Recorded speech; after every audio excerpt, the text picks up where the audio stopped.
안녕하십니까. 저는 루트 모바일 힐센터 원장 피부과 전문의 이학규입니다. 오늘은 그 절개와 비절개 수술이 있는데, 모발의 시계는 그 후두 부에서 머리를 채취하기 때문에 어떤 식으로든지 절개이든 비절개든 흉이 남게 됩니다. 그 흉을 어떻게 최소화할 것인지, 그다음에 흉을 어떻게 가릴 것인지에 대해서 말씀을 드리겠습니다.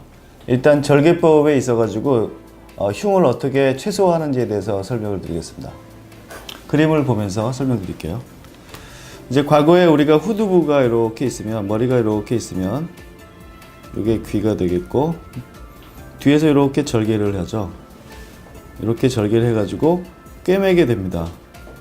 이게 이제 절개법의 가장 기본인데, 그러면 이게 이런 흉이 되겠죠. 일자 흉이 되는데, 이 흉을 어떻게 줄일 것인지, 어떻게 되면 흉이 크게 남게 되는지, 우리가 이제 흉을 만들 때 흉을 적게 만들기 위한 여러 가지 방법이 그동안 한 10여 년 동안 많이 연구가 됐는데, 첫 번째는요, 흉을 옛날에는 짧고 두껍게 했는데 요즘은 얇고 길게 합니다. 이게 이제 옛날 방법이고, 이게 이제 이런 방법이 최근의 방법인데, 왜 이렇게 하느냐? 옛날에는 이렇게 짧고 두껍게 하면 의사들이 되게 편하죠. 왜냐하면 요만큼만 꿰매면 됐거든요. 그랬더니 그 뒷머리에는 장력이라는 게 있기 때문에 이게 많이 넓게 되면 꿰매고 나서도 벌어지는 성질이 있습니다. 그래서 이렇게 했더니 나중에 이렇게 벌어지더라는 거죠. 그래서 우리가 이제 이걸 장력을 낮추기 위해서 여기 너비를 굉장히 좀 좁게 하고 넓게 했더니 이런 흉이 벌어지지 않더라는 거죠. 그래서 요즘은 이런 식으로 많이 합니다. 물론 이만큼을 꿰매게 되기 때문에 흉이 더 큰 게 아닐까 생각을 할 수 있지만, 어차피 머리는 그 뒤쪽에 있는 머리카락으로 흉이 가리게 돼서 그 정도만 보이지 않게 되면 되는데, 이렇게 짧게 했을 경우에는 벌어지게 되면 정말 흉하게 보이게 되죠. 땜빵처럼 보이게 됩니다.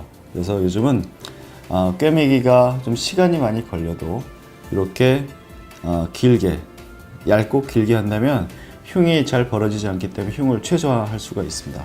그 다음에 두 번째 방법은, 우리가 이제 마진이라고 그러죠. 이렇게 절개를 하고 나면 이 마진을 잘 맞춰야 됩니다. 여기를 위로 올라가거나 밑으로 내려가거나 아니면 이게 삐뚤어지거나 이러면 안 되기 때문에 이 마진을 잘 맞춰가지고 잘 살릴 수 있는 방법이 이제 트리코파이톤이라는 방법이 있는데, 이 마진을 잘 맞추는 것도 상당히 중요하게 되겠죠. 그 다음에 이제 세 번째 방법은, 요게 이렇게 절개를 했을 때 꿰매게 되는데, 옛날에 그냥 이렇게 위쪽에만 꿰맸었거든요. 근데 요즘은 이제 밑에도 꿰매고 위에도 꿰매게 됩니다. 예, 이런 식으로 해가지고 이 세 가지 방법에 의해서 이제 과거에 비해서 우리가 이제 모발 이식을 했을 때 절개법의 가장 큰 단점이 흉이라고 생각을 했었는데, 이런 기법을 통해 가지고 흉을 정말 최소화할 수 있는 길이 열렸다라고 얘기할 수 있고, 물론 체질에 따라 좀 많이 차이가 있고, 특히 남자분들은 뒷머리가 좀 딱딱하다는 게 이제 지방층이 적기 때문에 이렇게 왔다 갔다 하는 게 좀 적을 수 있거든요. 그래서 우리가 수술하기 전에 뒤를 충분히 잘 만져가지고 이게 어느 정도 될지를 가늠한 뒤에, 만약에 그래도 딱딱한 경우에는 길게 해도 요 너비를 상당히 줄여가지고 흉을 적게 만들도록 노력을 하고 있습니다. 예, 요게 이제 우리가 그 수술을 하고 나서요, 요게 흉 부위가 되겠고, 이건 정상 부위를 제가 이렇게 찍어둔 겁니다. 여기와 여기를 보시면 거의 차이가 없죠. 예, 여기 자세히 보시면 요 안쪽에 약간 라인이 보이게 되거든요. 근데 요 라인 정도라면 이것도 정상 부위인데, 정상 부위를 한 거와 흉 부위가 거의 차이가 없고, 요 부위를 정말 확인하려면 미용실이나 가가지고 아주 자세히 이렇게 제껴가지고 봐야지 보일 정도로 됩니다. 그래서 이제는 절개법에 있어가지고 절개를 할까 비절개를 할까의 그 포인트 중에 흉이 크게 차지하지 않는다. 흉은 어차피 머리로 가린다면 충분히 잘 안 보이게 일상생활을 할 수 있다. 라고 말씀드릴 수가 있습니다. 비절개는 흉이 남지 않느냐? 비절개도 역시 흉이 있죠. 흉이 있는데 절개처럼 일자의 흉이 아니라 요거는 머리를 깎고 하나씩 뽑아내기 때문에 이런 흉이 있죠. 이런 흉이 있는데 머리를 아주 빡빡 깎지 않는 이상 나중에 볼 수 있는 흉은 절대로 아니라고 생각을 합니다. 그렇다면 비절개에 있어서 이 자국이 어떤 경우에 문제가 되냐면 대부분은 머리를 좀 짧게 깎고 우리가 시술을 하기 때문에 당장 머리를 짧은 게 이렇게 보일 수 있지 않습니까? 이게 이제 가장 큰 문제가 되겠죠.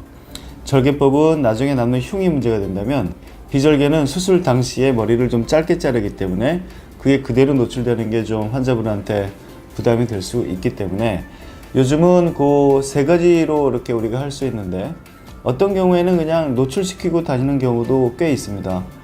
뭐 특별한 일이 좀 쉬고 있는 기간이라면 환자분들이 뭐 모자 쓰고 다니면 되니까 그냥 노출하고 다니겠다 하신 분도 있고, 두 번째는 요즘에 투블럭이 유행하고 있죠. 다행히 옆머리를 짧게 깎는 그 헤어스타일이 유행하고 있기 때문에 특히 젊으신 분들이, 연세가 좀 있으신 분들은 좀 어렵지만 젊으신 분들은 투블럭으로 깎아가지고 자연스럽게 그냥 다니시는 경우도 있고, 아니면 회사에 다니거나 일이 직접 있으신 분들은 그것도 좀 많이 힘든 경우가 있거든요.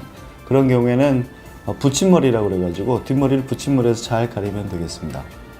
이 세 가지 방법 중에 어떤 걸 선택한다면 비절개도 삭발한 부위에 큰 부담이 없이 수술을 할 수가 있습니다.